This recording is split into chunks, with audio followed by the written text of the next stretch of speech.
Okay, you guys, this is our next video. 10 plumbing tricks and hacks. Hopefully to save you money, give you ideas what to do in certain situations, alright? Let's start with number 1. Disposable wipes, don't put them down the toilet. They'll tend to get grabbed somewhere in the pipe, usually in the lateral, not in the main. And then they'll get another wipe attached to that, and sooner or later you have a nasty clog that even plumbers have trouble getting out. Don't throw wipes down the toilet. Bad idea. Over here, people get charged. They get notified the first time. The second time, they'll actually get charged.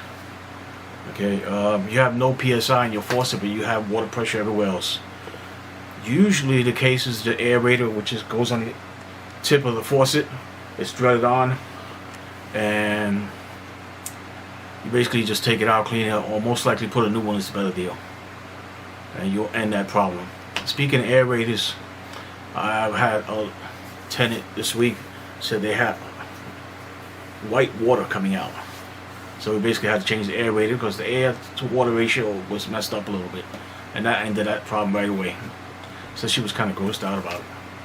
I don't know. You have a slow drain in the kitchen. If it's running slow, draining slow, excuse me, sometimes you can get away with just running hot water. You probably put a pot there till you get the hot water hot enough, or as hot as you can get it, and then start running it slowly. If it starts going down good, we use a plunger sometimes, and we fill up the sink with hot water, and we let the water swirl and hopefully clear out the pipes. I've done this numerous times, and it works pretty good, especially if you don't wait till you got a total clog there and you can't do anything about it. Okay, it's a good idea. It might save you money. Next one. Ooh.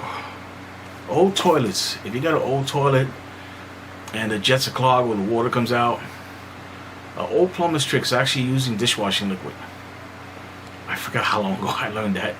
It had to be over 20 years ago. I've been doing it, and it works pretty good. I was surprising. You can actually see some of the crud start coming out when you flush it. You actually put it in the tank before you flush the toilet. Do it like 3 times, and it usually does help. Okay? You can get some of the crud out of the jets, and the toilet can flush better. Pressure test. Let's say you're changing some of the pipes underneath the kitchen sink, the PVC, whatever you're doing, and you want to make sure nothing leaks. You actually fill up the sink with water because it has more pressure, and let it flow down. And if there's a leak there, the water will show you what leak is at. A lot of times when you're draining it, normally you won't see that leak, but if you do a pressure test, that's the best test to do. Okay, you just fill up the sink with water and let it go down. If one of the fittings or one of the connections is leaking, it'll show you. Okay, so that's a good thing. Okay, next one. Tightening supply lines.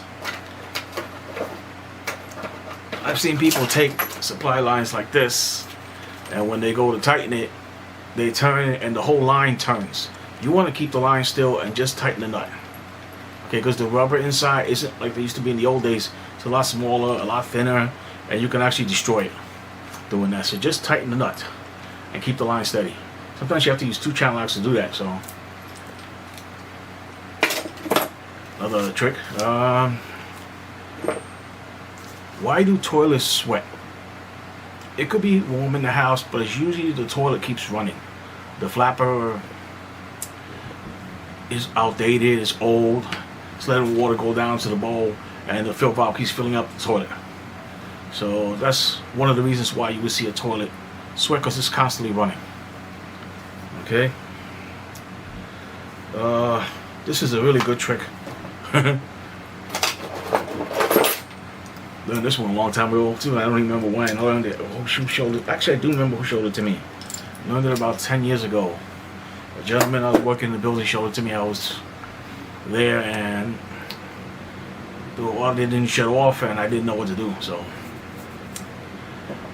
if you want to shut off a supply line and the stop doesn't work, the angle stop doesn't work, or the shut-off valve, or there's no handle there, you can actually pinch the line with a pair of vice grips. Small one, like this. Okay? You don't want to crush the line. You just want to pinch it enough so you can shut off the water and do your work. And later on, you want to change that line. You want to find a way to shut off the water, get somebody to help you. But in the emergency, it does help. I even use it on PEX lines. The old PEX lines that they're white plastic or whitish plastic, and it worked fine. It didn't break the line. So that's an old plumber's trick. If you got a leak from upstairs and you know your bathroom's on the second floor and you see water, you're not sure where it's coming from, you can actually take a broom and tap on the ceiling till you find a soft spot, and that's pretty much the indication of where the water's dripping at. Okay, this is useful for bathtubs, toilets, stuff like that. Okay, it can help you get an idea where you're gonna open up the sheetrock, see where the leak is at before you call someone to help you. Okay. Best way to seal threads. You're actually supposed to use per se Teflon tape and Teflon paste, not one or the other. You're supposed to use both, or let's say Teflon paste and pipe dope, something like that. I like the old rope stuff. I used to use it on steam back in the day, 25 years ago. It works really good because the steam hits it, it swells up, and it actually stops the leak. But if I'm going to do it right, it should be the rope and pipe dope or something like that. It should be both. The paste, the pipe dope, or the Teflon tape, and whatever else you're doing. It should not be one or the other. It should actually be both. That's the professional way to do it. Okay, and I think that's it for you guys. If you guys got any questions, let me know. Hope you enjoyed the video, and I'll see you guys in the next one. Bye.